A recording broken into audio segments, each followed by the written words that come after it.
দিয়ে শুরু করলাম, ষষ্ঠ শ্রেণী করলাম, অষ্টম শ্রেণী করলাম, এখন নবম শ্রেণী। আমরা প্রথমে বেসিক শিখতে হলে প্রথমে আমরা বাজার থেকে খাতা কলম শিখতে হবে। খাতা কলম কিনে আমরা লেখালেখি শুরু করি, ঠিক আছে না? এখন আমরা এখানে কি পাবো? এখানে করবো আমরা এই প্রথমে কি আনতে হবে? ওয়ার্ডপ্যাড। প্রথমে ওয়ার্ডপ্যাড, এটার নাম হচ্ছে খাতা, এটার নাম কি? খাতা। তারপর আমরা যা লিখবো। আচ্ছা, এখন আমি ইংলিশ এখানে দেওয়া আছে, এখানে কি দেওয়া আছে? ইংলিশ। ইংলিশ দেওয়া আছে। এখন আমরা প্রথমে লিখতে হবে যে কোন একটা ইংলিশ বলো, আমি কি লিখবো? আমরা বলেছি ওটা নাম বলতে হবে। হ্যাঁ, আমরা কি লিখবো? বলো এই আই এম স্টুডেন্ট, ঠিক আছে না? আই দিবা, প্রথমে কি দিবা? ক্যাপিটাল আই দিতে হলে সি আর আই এর দিতে হবে, তখন ক্যাপিটাল আই হবে, ঠিক আছে? তারপরে যে বস্তুতে এফ, তারপরে এম, হলো আই এম এ, তারপরে student S T U D E N T, ঠিক আছে? আই এম স্টুডেন্ট ও এই class 9 N I N E 9 দিলাম। তারপরে আমরা দিতে হবে আওয়ার স্কুল নেম, বুঝলি? বা মাই স্কুল নেম, যেহেতু এটা আইবিসি, তখন হবে my school name, S C S double M, school, তারপরে নেম ইজ without ও নেও মোস, তারপরে বাই লেটারে, ঠিক আছে? লেটারে, তারপর high school, S C S double L, school, ঠিক আছে? এইভাবে আমরা এই অসংখ্য আমরা ইংরেজি লিখতে পারবো, পারবো না? এখন তুমি মনে করো এটা সেভ করতে, ঠিক আছে? এখন তুমি এটা সেভ করে কোনো এক জায়গা রাখতে হয় নাকি? তখন তুমি কন্ট্রোল প্লাস এফ দিবা, কন্ট্রোল প্লাস কি দিবা? তখন একটা সেভের নাম আসবে, কিছুক্ষণের মধ্যে আমরা এই সেভের নাম পাইলাম নাকি? এখন মনে করো যে কোনো একটা মনে করো তুমি লিখছো মাহফুজা, এই মাহফুজা নামে সেভ করবে, মাহফুজা, বুঝলেন? এই মাহফুজা লিখছো, ওই হলো সেভ দিবা, এই হলো সেভ, ঠিক আছে? এই সেভটি এখন মনে করো যে তুমি এই ক্লোজ করে দিলা। এখন তুমি কিভাবে করবে? প্রথমে কম্পিউটারের ভিতরে ঢুকতে হবে, এইখানে পিসির মধ্যে ঢুকতে হলে ঢুকতে হবে। আর যে কোনো সেভ করলে এটা ডকুমেন্ট করতে হয়, এটা কোন যায় যখন তোমরা জমি কিনো তখন কিন্তু ডকুমেন্ট করতে হয়, এইটা এই ডকুমেন্ট আছে।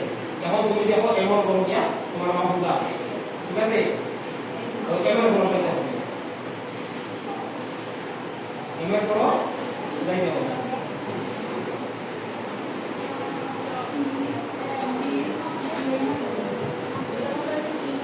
আমরা দেখতে পাই আমরা এমন করো আছে, জি স্যার আছে, মাহফুজা আছে এখানে, জি স্যার। তখন এটা ওপেন করতে হবে, তখন এটা কি করতে হবে? ওপেন করতে হবে, এই ওপেন আমরা করলাম, এই লো তোমার লেখাটা লিখছিলা, ঠিক আছে? হ্যাঁ স্যার, লিখছিলা, ঠিক আছে? আচ্ছা, গেল ইংলিশ, আমরা কি গেল ইংলিশ। আমি এই সময় বাইরে এভাবে লেখো নিয়া দুজন চারজন করে ল্যাপটপ প্র্যাকটিক্যাল সামনে নিব, আর ল্যাপটপের সংখ্যা কম এবং নষ্ট অনেক কম। আমি এখন করতে খালি এই ব্যবস্থা করবো, জুড়ে পড়ে ইনশাআল্লাহ। এখন আমরা মনে করো ইংলিশ লিখতাম নাকি? এখন আমরা এই বাংলা লিখতাম নাকি? ইংলিশ তো লেখা হয়ে গেছে, আর বাংলা লিখতে হলে প্রথমে কি করতে হয়? একটা বাংলা আছে অটোমেটিক, মনে করো যেমন অভ্র বাংলা, তখন তুমি বাংলা দিলে এখানে মনে করো এই বাংলা দিলে এই চলে আসবে ফন্ট চেঞ্জ করতে। আচ্ছা, প্রথমে আমি অরিজিনাল বাংলা দিয়ে দেখাই, যেটা আমরা এই চলে নাকি? এই বাংলা দিলে এখানে আনতে হবে এই সুতলে এম জে, আর এখানে আনতে হবে বাংলা এই বিজয় বাসি। মনে করো আপনি যে বাংলাদেশে একটু কিসে বললাম শুনেন, ওয়াইকার বা এই কলেজকার, তারপর ওয়াইকাল্লা ওইখানে পরিবার বাংলাদেশ, বাংলাদেশ একটি এই একটি কৃষি বাংলাদেশ, কৃষি দেশ, ঠিক আছে? হ্যাঁ, আমরা বাংলাদেশে বাস করি, আমরা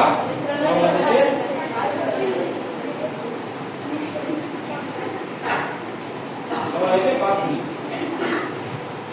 ও শিকার এই বাংলাদেশে বাস করি। তখন এটা হইলে কিতা কোন লাগবো কন্ট্রোল এই চেক করতে হইলে কিতা কোন লাগবো ছেলেরা কন্ট্রোল প্লাস এস আচ্ছা এর আগে আমি আরেকটা জিনিস দেখাই এটা টেনে আজকে পড়ানোর কথা ছিল কিন্তু টেনে ওই সময় বিদ্যুৎ নাই মনে করো এই গেল এ ফটো গেল ও এ ফটো গিয়া এই পুরা লেখাটা তুমি প্রথমে সিলেক্ট করবে প্রথমে তুমি কি করবা সিলেক্ট মানে নির্বাচন করবা এরপরে এখানে ফটো গিয়া তুমি এই কালার এই মনে করো কালো দিলে কালো লাল দিলে লেখাটা লাল হবে বুঝলি লাল দিলে কি হবে লেখাটা লাল হবে আর নীল দিলে এই নীল হবে তারপরে তোমার এই আকাশি আছে বুঝলি তারপরে বিভিন্ন কালার আছে এই ঠিক আছে লেখা এই কালার দিছে লেখা কালার দিছে হ্যাঁ এই কালার ঠিক আছে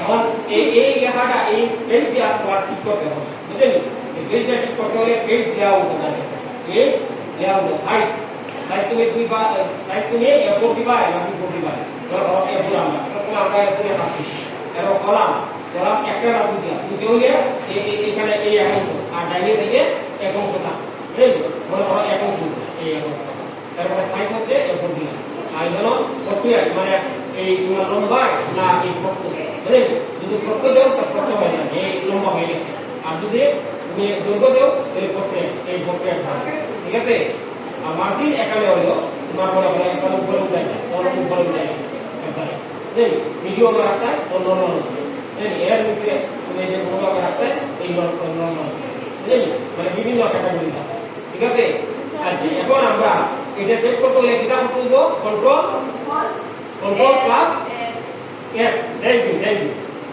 আমার 1 নম্বর শব্দ কন্ট্রোল প্লাস এস দিতে হবে তখন মনে করো তোমার নামে করছো তখন মনে করো তোমার নামে করছো তোমার এই নাম লিখতে গিয়ে আবার ইংলিশ ভাষা দিতে হবে ইংলিশ ভাষা তখন যে তোমার নাম মনে করো মাসুদা